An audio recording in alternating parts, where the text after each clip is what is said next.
Thank you, Madam Chair. Thank you. Senator Heinrich. Thank you, Ranking Member. Mr. French, we've seen a pretty substantial cut in the workforce in New Mexico in the Forest Service. We've seen that on the Santa Fe, we've seen it on the Carson National Forest, the Cibola, the Lincoln, the Gila. It's been felt across the system, from issues like trail maintenance to processing permits for outfitter guides to wildfire preparedness. The bills that we're talking about today direct your agency to do a number of things, to take actions and undertake new endeavors and new policies, all of which require an adequate workforce. How many National Forest System staff would actually be needed to fulfill your mission, all of the things that the Congress has tasked the National Forest System to do, and to properly manage the roughly 193 million acres of land that the U.S. Forest Service manages? That's a big question. But I bet the Forest Service has looked at this. We have. I bet there's an answer. So, the reality is if you look at the requirements of statutes, of what we're told and asked to accomplish, the needs for funding and staffing far exceed the requirements that are placed on us to manage those to standard. And we manage the largest trail system in the country, 165,000 miles of trails.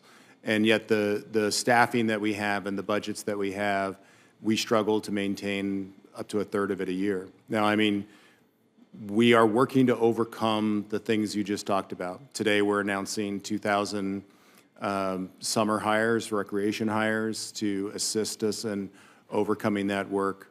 We've been in a place of getting our workforce to a more sustainable level to the budgets we have. But we have done that work. We can certainly share it with you. I'm not prepared today to give you. Yeah. Oh, no, I would we have appreciate it if you can share that You work bet. with us.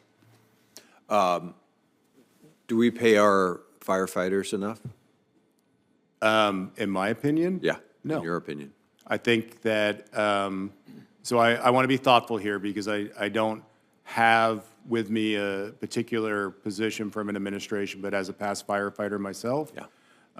When I look at what we asked them to do and watching over the last 20 years, our fire seasons becoming larger and larger, putting more and more demands on them and their families.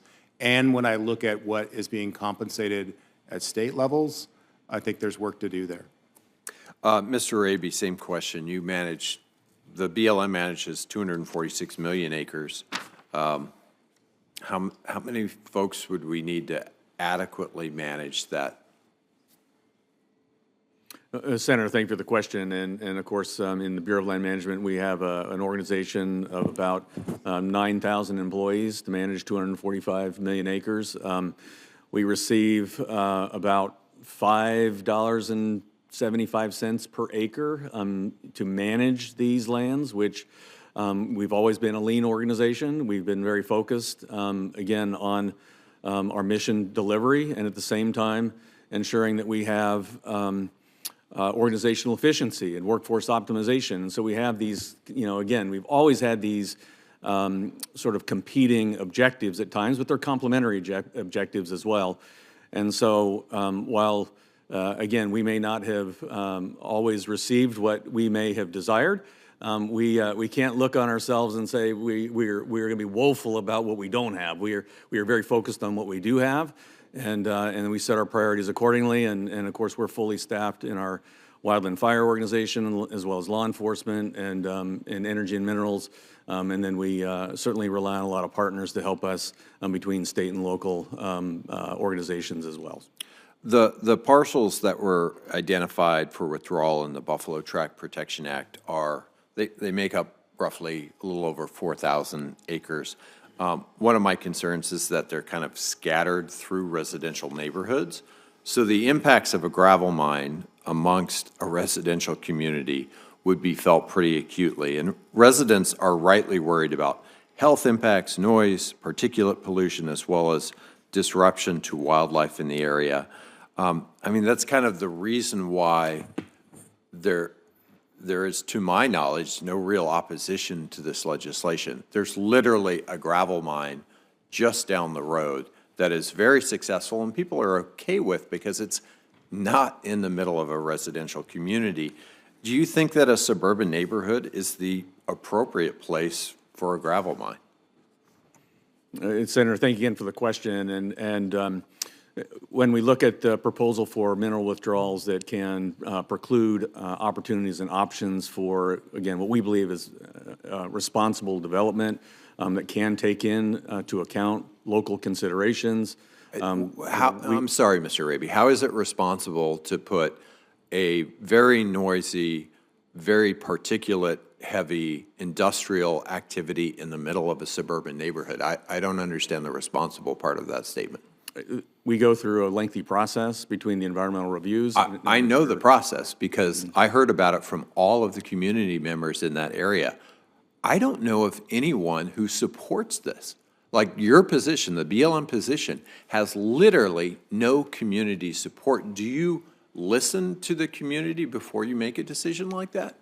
Well, Senator, of course, we listen to the community. We have our local line officers, our district managers, field managers who absolutely are engaged with the community, and they have to also account for the national policy direction when we have a declared national energy emergency, which by reference includes a mineral emergency. We have to maintain How does our options. producing gravel solve the national energy emergency? Yeah, it's a mineral resource that, again, provides opportunity for development. Which we produce 5 miles away in abundance. Your point's well taken, I understand. My point is that your policy in this case is completely disconnected from the local community. And while we have very wide opinions on this committee,